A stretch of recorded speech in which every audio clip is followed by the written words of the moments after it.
Hey Pitmasters, what is up? Today we're going to do the deep fried steak experiment.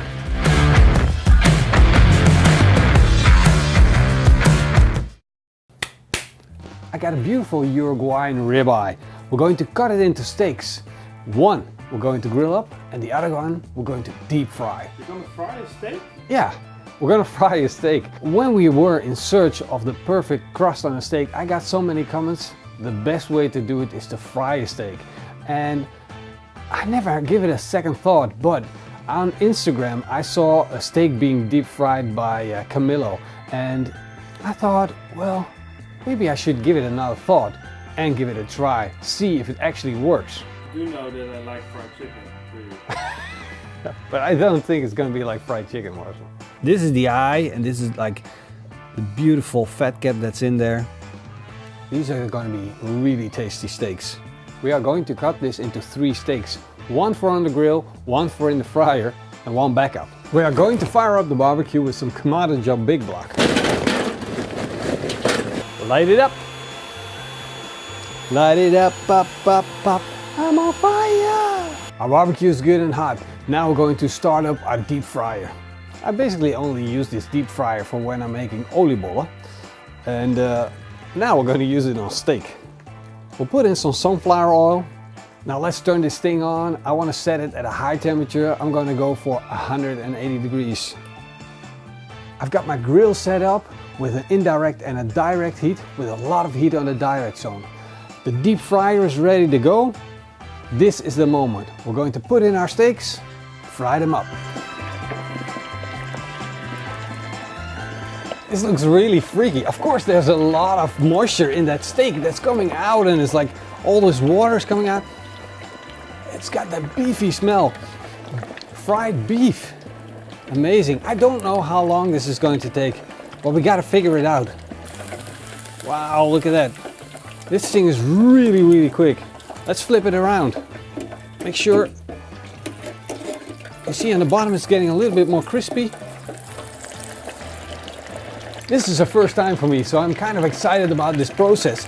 And also, I'm excited about what I'm seeing right now. Wow, look at that. Look at that crust, look at that color. This is absolutely beautiful.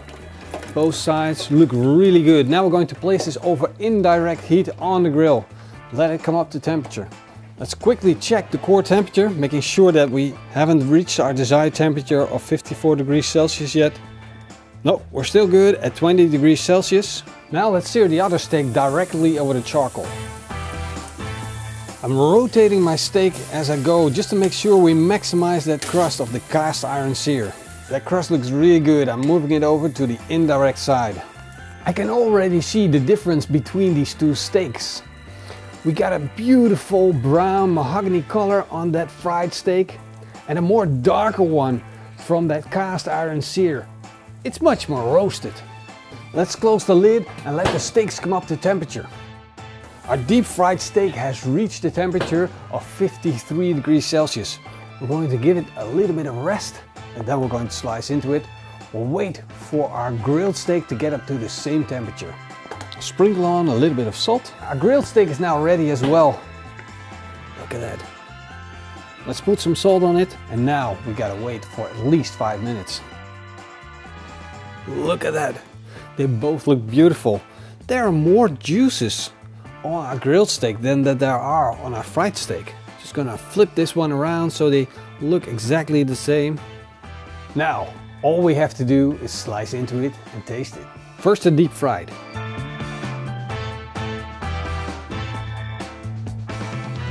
Now the grilled.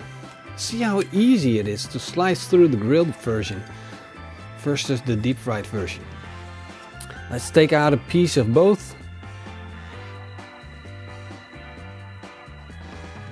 Look at that. Actually, they both look good. They kind of look the same inside. The crust on the fried one is definitely a lot harder. Even after we've set it over indirect heat and it got the opportunity to regain some of that moisture again. The fried one has more gray on the outside though. And that's very logical, because we're searing it at a lower temperature. We're searing it at 190 degrees Celsius. Our grill grate is much hotter than that. At least 3 times as hot. Now of course, we gotta try. Look at how juicy that still is. It looks really good.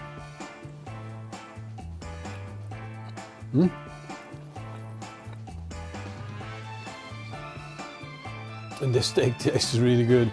And it's so tender.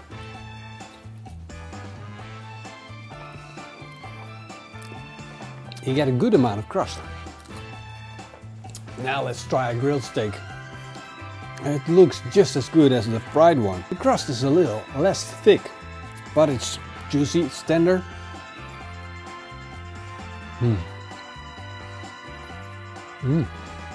I absolutely love that fried steak. It's crunchy on the outside and that makes for a really good steak eating experience.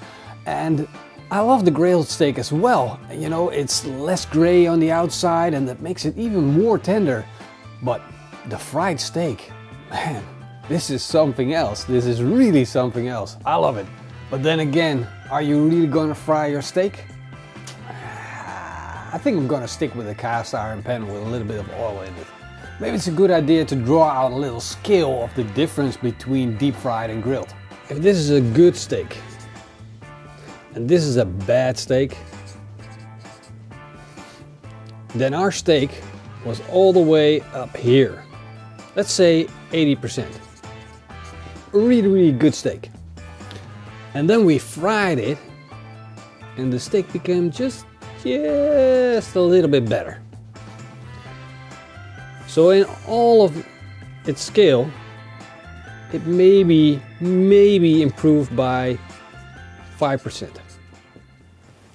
Now that we've got our experiment out of the way, let's make a deep fried steak sandwich. We'll put a pan directly over hot coals, add a little bit of olive oil, cut the mushrooms, add them to the pan, add some tomatoes as well, a little bit of salt, a little bit of pepper, and let this roast. We got these beautiful, in Dutch they're called beschuitbollen, but basically they're bread that you can toast. We're going to put them on the grill, toast them, and start working on our cream cheese.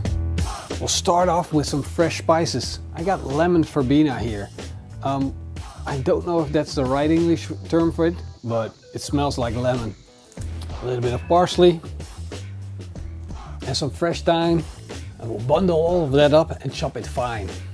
Put that into our cream cheese, add a little bit of pepper, and of course some finishing salt. We'll mix that up. We roasted a little bit of onion and garlic, and it smells so good. It completely caramelized. Look at that, absolutely fantastic. And now it's very easy. We just give it a little push, and you see the roasted bits separate from the cooked bits. Look at this roasted garlic, also done. And this is packing so much flavor, it's just crazy. We'll chop this fine. Look at that. We chopped it, but we can also push it and it turns into a puree. Look at that. We want to quickly taste this.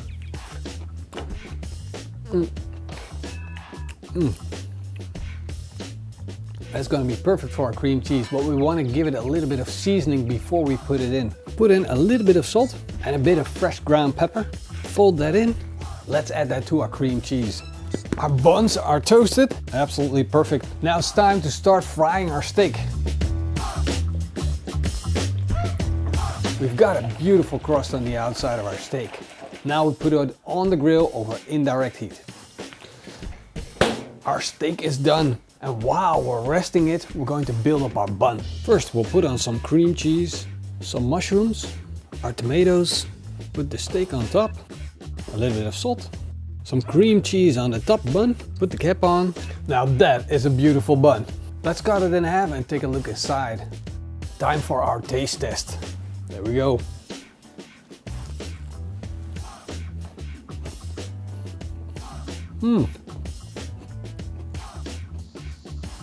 Now that is a seriously good steak sandwich.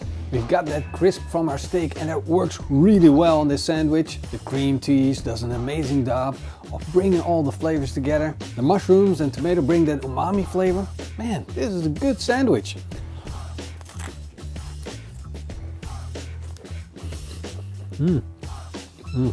Besides the frozen steak experiment, this was the second craziest experiment that I did so far. I hope you guys enjoyed it and you leave me a big thumbs up and a comment down below because I want to know what you guys think.